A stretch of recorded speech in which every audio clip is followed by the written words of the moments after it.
বন্ধুরা ওয়াইটিসিটি অ্যাপটি ওপেন করার পরে আর্ন সেকশনে প্রেস করলেই নতুন একটি ট্যাব আমরা দেখতে পাচ্ছি, সেটা হলো শোয়িং ডাটা। তো এর মানে কি, এটা কিসের ইঙ্গিত? আজকের এই ভিডিওতে এই বিষয়ে এক্সপ্লেন করব।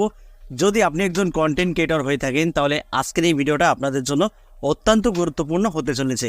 তো বন্ধুরা, এই ফিচারটি বা এই আপডেটটি নিয়ে অনেকেই কিন্তু হতাশ হয়ে পড়েছেন। আজকের এই ভিডিওতে এই বিষয়ে এক্সপ্লেন করব, আমি আপনাদেরকে ক্লিয়ার জানিয়ে দেবো যে আসলে এটা কেন ওয়াইটি স্টুডিও অ্যাপের ভেতরে রয়েছে, এটা কেন ওয়াইটি স্টুডিও অ্যাপ থেকে এটা যাচ্ছে না। তো চলুন সরাসরি আমি মোবাইলের স্ক্রিনে যাব। মোবাইলের স্ক্রিনে গিয়ে আমি আপনাদেরকে প্র্যাকটিক্যালি দেখে দিচ্ছি যে আসলে এটা ওয়াইটি স্টুডিও অ্যাপের ভেতরে কেন। তো বন্ধুরা, সরাসরি মোবাইলের স্ক্রিনে চলে আসলাম। তো এবার ওয়াইটি স্টুডিও অ্যাপটি ওপেন করে নেব। ওয়াইটি স্টুডিও অ্যাপটি ওপেন করার পরে এখানে দেখতে পাচ্ছেন আপনারা আর্ন বাটন। তো এই আর্ন বাটনে আমরা প্রেস করে দেব। প্রেস করার পরে একটু নিচে আসলে কিন্তু আমরা সেই আপডেট ফিচারটি দেখতে পাবো, শোয়িং ডাটা। ঠিক আছে, এটা ইউটিউবের কিসের ইঙ্গিত বা ওয়াইটি স্টুডিও অ্যাপের ভেতরে এই আপডেট ফিচারটি কেন, কিসের জন্য এই ফিচারটি ওয়াইটি স্টুডিও অ্যাপের ভেতরে ইউটিউব অ্যাড করেছে, সেটা আমি আপনাদেরকে বিস্তারিত জানাচ্ছি। নিচে দেখতে পাচ্ছেন লার্ন মোর। তো আমরা এই লার্ন মোরে ক্লিক করে দেব। ক্লিক করার পরেই কিন্তু আমরা সেই মূল আপডেটটা এখান থেকে দেখতে পাবো। ঠিক আছে, তো এখানে ইউটিউব কিছু বলছেন, তো এটা ইংরেজি লেখা, অনেকেই তো ইংরেজি মানে পড়তে পারে না, বুঝতে পারে না।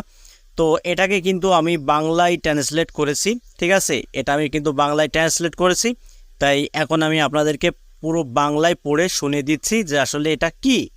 ঠিক আছে, তো অলরেডি কিন্তু আমার বাংলা করা রয়েছে, তাই আমি আপনাদেরকে এখন বাংলায় পড়ে শুনিয়ে দিচ্ছি। দেখুন বন্ধুরা, এখানে ইউটিউব স্পষ্টভাবে বলছে কেন এটি আপডেট করতে 1 সপ্তাহ সময় লাগতে পারে। এখানে প্রদর্শিত হওয়ার আগে আমরা প্রতিটি চ্যানেলের এঙ্গেজমেন্ট মেট্রিক সাবধানে যাচাই করি। এই প্রতিক্রিয়াটি সম্পূর্ণ হতে বেশ কয়েকদিন সময় লাগতে পারে এবং আপনি অন্য কোথাও যা দেখেন, যেমন ইউটিউব অ্যানালাইটিক্সের থেকে বিভিন্ন হতে পারে। তো আসলে বন্ধুরা, ইউটিউব কিন্তু একটা আপডেট নিয়ে আসছে। ঠিক আছে, 1 সপ্তাহের মধ্যেই কিন্তু এই আপডেটটা মানে ওয়াইটি স্টুডিও অ্যাপের ভেতরে তারা অন করে দেবে। তো এটা নিয়ে কিন্তু তারা কাজ করছে। ঠিক আছে, আমরা অনেক সময় ওয়াইটি স্টুডিও অ্যাপের ভেতরে যে অ্যানালাইটিক্সটা রয়েছে আমরা বুঝতে পারি না, মানে অনেক গড়বড় হয়ে যায়, ওয়াচ টাইম কমে যায়, ভিউজ কমে যায়, এগুলো মানে আমরা একটা মানে প্রবলেম ফেস করি। তো বন্ধুরা, এই প্রবলেমটা যেন আমাদের আর না হয়, এই কারণেই কিন্তু ওয়াইটি স্টুডিও অ্যাপের ভেতরে ইউটিউব আপডেটটা নিয়ে আসছে। ঠিক আছে, কারণ অনেক সময় আমরা ওয়াইটি স্টুডিও অ্যাপের ভেতরে অনেক কিছুই আমরা ভুল দেখি, যেমন ওয়াচ টাইম কমে যাওয়া, ভিউজ কমে যাওয়া, এরকম কিন্তু একটা প্রবলেম কিন্তু আমাদের ঘটে।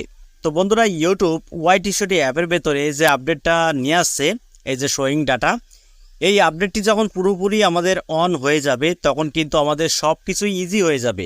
আমরা সব কিছু বন্ধুরা ইজিভাবে দেখতে পারবো। ঠিক আছে, আমাদের আর প্রবলেমে পড়তে হবে না, সব কিছু কিন্তু একেবারে পানির মতো ক্লিয়ার করে দেবে আমাদের ইউটিউব। ঠিক আছে, তো বন্ধুরা, আশা করি আপনারা ক্লিয়ারলি বুঝতে পেরেছেন যে এই আপডেটটি ফিচারটি কেন। তো ভিডিওটা এই পর্যন্তই। যদি ভালো লাগে ভিডিওতে একটি লাইক করে দেবেন, আর চ্যানেল যদি নতুন হয়ে থাকেন চ্যানেলটি সাবস্ক্রাইব করে বেল আইকনটি অন করে রাখবেন এরকম YouTube related tips and tricks পেতে। তো আজকের মতো এখানে বিদায় নিচ্ছি, সবাই ভালো থাকুন, ধন্যবাদ।